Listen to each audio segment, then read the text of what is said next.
Boa noite a todos. Que possamos aqui reunidos elevar o nosso pensamento para que Jesus, o nosso Mestre, através dos trabalhadores desta casa, nos tenham acesso ao nosso íntimo, trazendo aquilo que nós necessitamos, trazendo aquilo que nos falta e levando um pouco daquilo que nos sobra, que nos atrapalha. Então, estejamos concentrados para que a espiritualidade possa nos atender de maneira satisfatória. Natal, né, gente? Foi agora, ontem, né? A ceia ontem, onde a maioria das pessoas se reúne em família, né? Claro que não todas, sempre tem as exceções e a construção familiar de cada um, né? Mas a grande maioria das pessoas reúne-se em família, sendo ela grande, pequena, de 2 pessoas ou de 50 pessoas, enfim, é uma época onde as pessoas buscam reunir-se. É bem verdade que o ambiente é propício para que as coisas ocorram de maneira harmoniosa, né? É o aniversário de Jesus. Jesus é aquele que fala sobre... É aquele que viveu o perdão, viveu a indulgência, viveu a paciência, viveu a compreensão, viveu o acolhimento, né?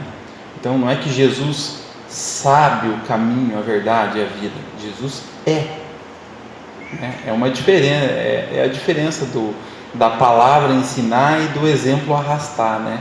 Jesus é o exemplo de vida que nós temos. Mas é bem verdade que também não é em todas as famílias que existe essa preservação da harmonia, principalmente quando se reúne muitas pessoas, né?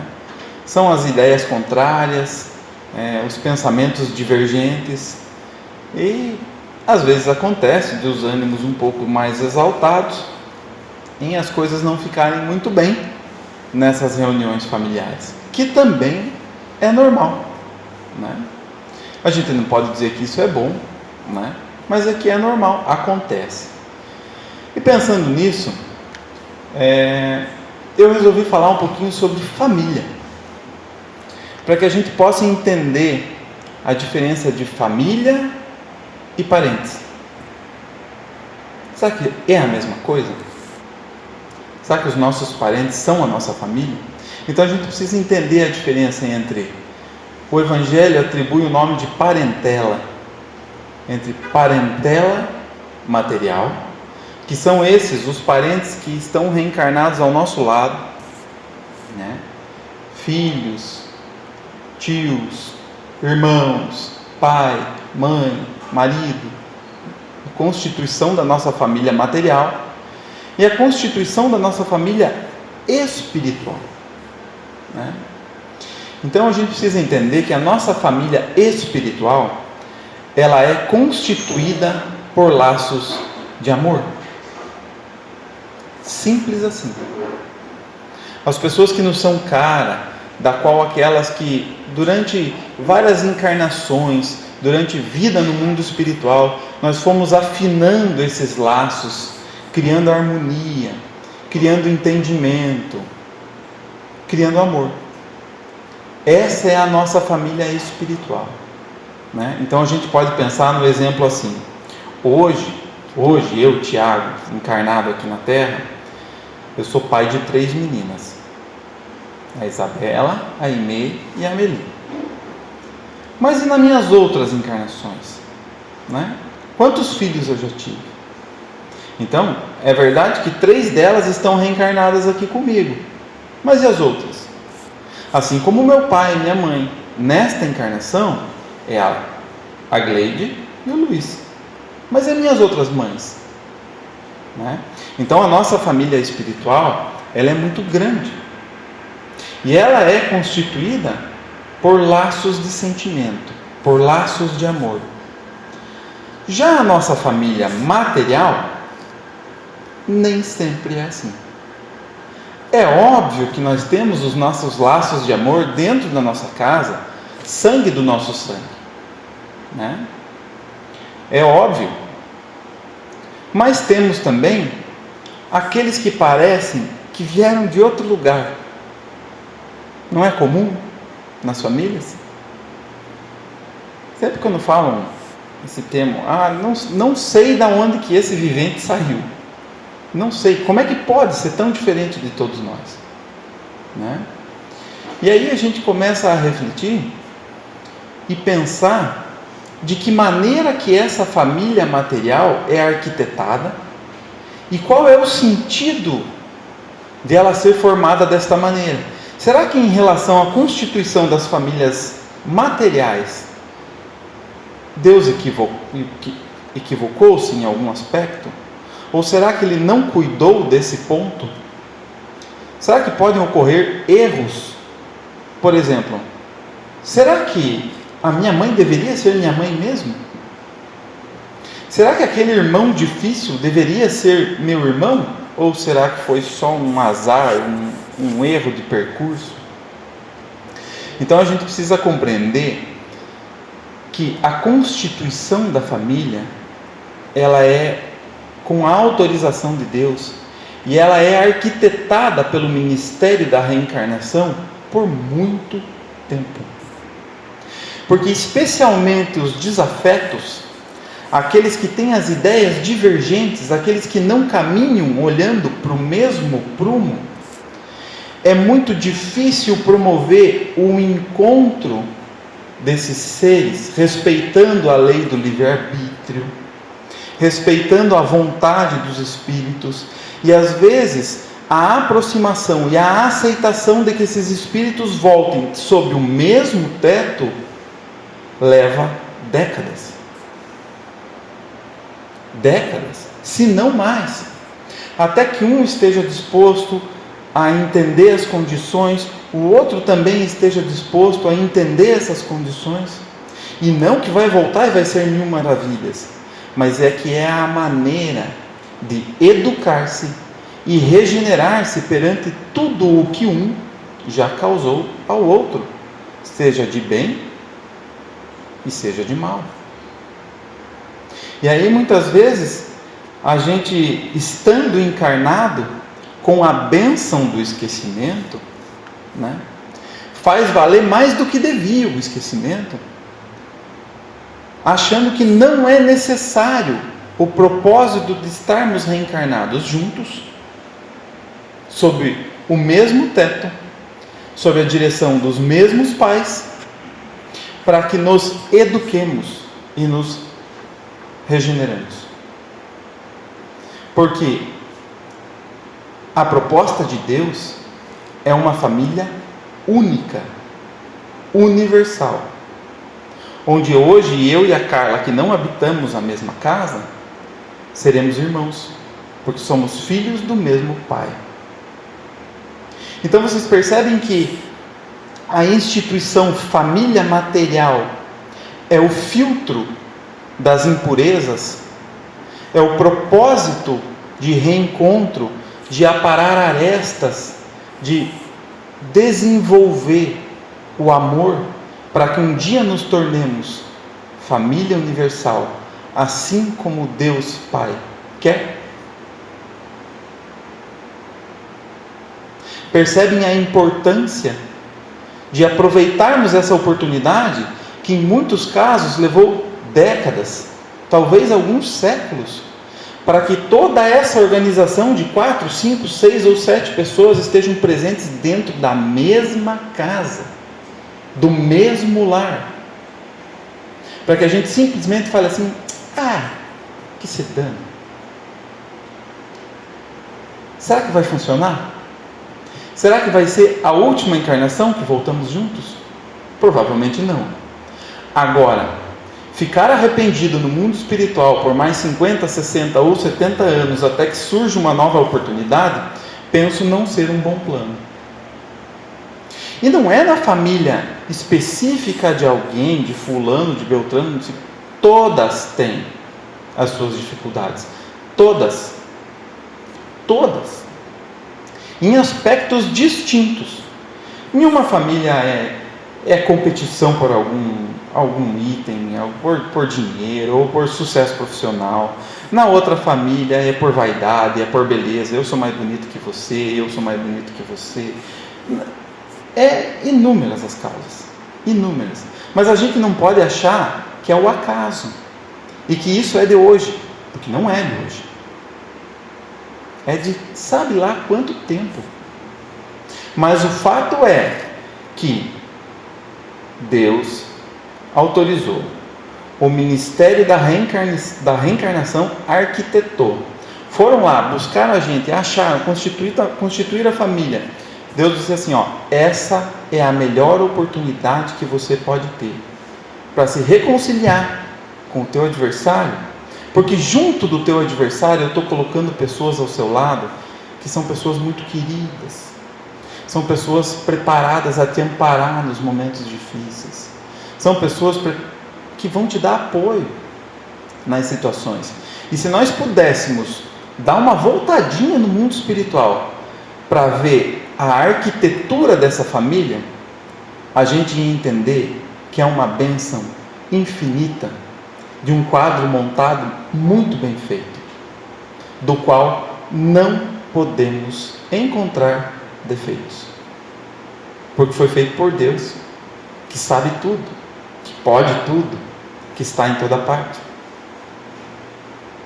Então, percebem a importância de compreender o que significa família espiritual, família material, mas entendendo que o propósito de Deus é que tornemos a nossa família material, com o irmãozinho junto, com o paizinho junto, que faça parte da família espiritual,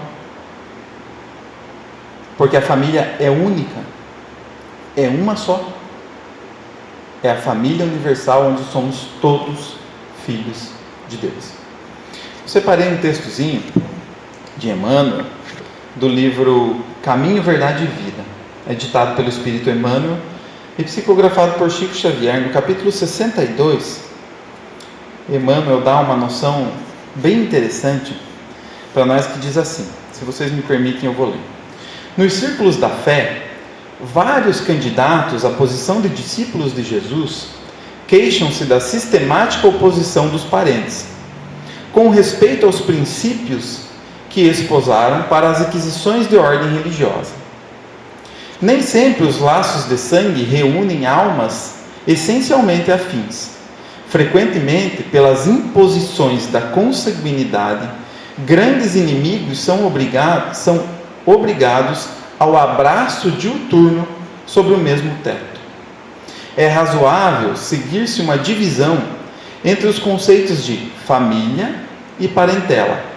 O primeiro, no caso família, constituiria o símbolo dos laços eternos do amor, onde o segundo significaria o cadinho de lutas, por vezes acerbas, em que devemos diluir as imperfeições dos sentimentos, fundindo-os na liga divina do amor para a eternidade. A família não seria a parentela, mas a parentela converter-se-ia mais tarde nas santas expressões da família. Recordamos tais conceitos a fim de acordar a vigilância dos companheiros menos avisados. A caminho de Jesus, será útil abandonar a esfera de maledicências e incompreensões da parentela e perpetuar os atos na execução do dever mais sublime, sem esmorecer na exemplificação, porquanto, assim, o aprendiz fiel estará exortando-a, sem palavras, a participar dos direitos da família maior, que é a de Jesus Cristo. Percebe como fica bem claro o filtro que é a família material? Para exemplificar essa história, eu vou lembrar um trechinho do livro Sexo e Destino, se eu não me engano, de André Luiz, em que ele, já contei aqui algumas vezes no centro, mas é uma passagem muito interessante, que André Luiz está lá, né, na colônia Nosso Lar, e a mãe dele fez uma visita a ele uma vez e ele nunca mais viu a mãe dele. A mãe dele habitava uma esfera superior à dele, e o pai dele ele nunca tinha conseguido encontrar, que habitava uma esfera bem inferior à dele. E aí ele estava com essas indagações e resolveu começar a pedir nos ministérios para que ele pudesse ter uma reunião com a mãe dele. E aí ele teve autorização e foi levado até o plano onde a mãe dele se encontrava. E lá eles conversando, ele perguntou várias coisas, entre elas a situação do pai. Dizia: mãe, eu quero ajudar o pai, ele está numa situação muito difícil, eu tenho informações, eu já entendi que ele está no umbral junto com as amantes dele, e que ele não sai daquela situação, porque ele, durante a vida dele material, ele tinha 2 amantes, que eram 2 meninas, ele desvirtuou essas 2 meninas, né? E aí eles viviam um ciclo vicioso no umbral, onde ele não conseguia se desligar delas e elas não se desligavam dele, né? E ficavam vivendo aquele círculo e como se não existisse mais nada. E aí ela: tenha calma, André Luiz, as coisas vão se resolver. E ele, meio impulsivo, né? É a falta de paciência das pessoas menos evoluídas, assim como nós que estamos aqui na Terra, que queremos que tudo se resolva de uma hora para outra. Dizendo: mãe, mas e como? E como é que a gente vai fazer? Tá bom, André Luiz, eu vou te explicar. Teu pai vai voltar para a Terra, vai reencarnar, eu vou reencarnar também, e vou receber ele mais uma vez como meu marido. E aí eu vou ter condições de auxiliar ele na matéria, porque ele não... A consciência dele, enquanto não houver o esquecimento da reencarnação, a consciência dele não permite que ele saia desse ciclo vicioso, né? Então eu vou receber ele como marido novamente, para poder auxiliar ele com a bênção do esquecimento de tudo isso que passamos na vida passada. E aí eu imagino que todos vocês devam estar se perguntando, né? E é o que a gente lê no livro: e as meninas? E foi o que André Luiz perguntou: mas e as 2 meninas? Ah, meu filho, não se preocupa, porque eu vou receber elas como filhas. E aí o teu pai, que um dia desvirtuou, vai ter a oportunidade, a bênção, através da misericórdia de Deus, de reeducá-las. E aí eu fico imaginando, vocês conseguem imaginar como que vai ser a vida desse povo? Vocês já imaginaram quando essas meninas resolverem arrumar namorado? O ciúme que esse pai vai ter? Entende como que as coisas acontecem? Entende como que é a bênção de Deus em relação à reencarnação? Né?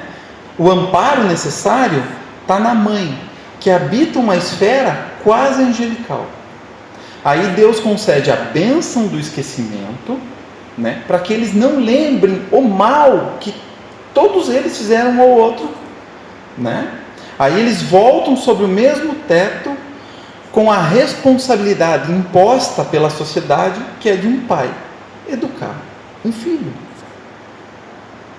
Na visão de vocês, está difícil? Foi bem arquitetado essa reencarnação? Ou vocês acham que faltou alguma coisa?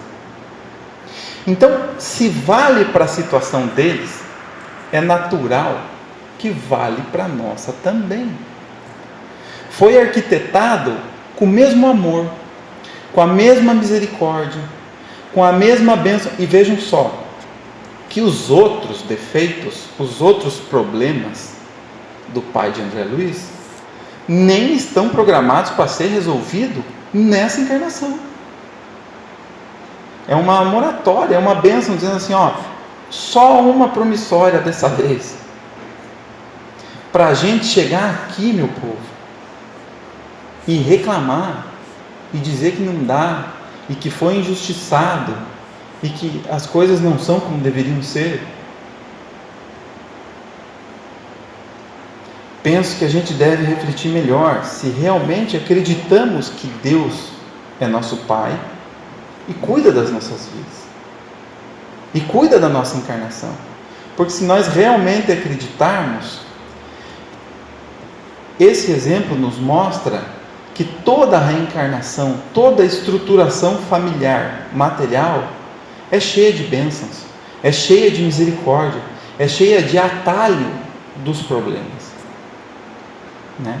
Então, o resumo desse conteúdo de hoje é para que a gente entenda que a família espiritual é formada pelo amor, mas a família material está destinada a ser família espiritual. Que essa oportunidade é única, não é, mas é de ouro, porque sabe-se lá quanto tempo levou para que estivéssemos todos dentro da mesma casa, todos dentro do mesmo lar, todos na mesma família. Então, vamos aproveitar essa encarnação, vamos aproveitar essa oportunidade para que possamos fazer a vontade de Deus, que é ter uma só família, onde todos somos filhos dele. Tá bom? Obrigado pela atenção de vocês, gente. Até uma próxima oportunidade.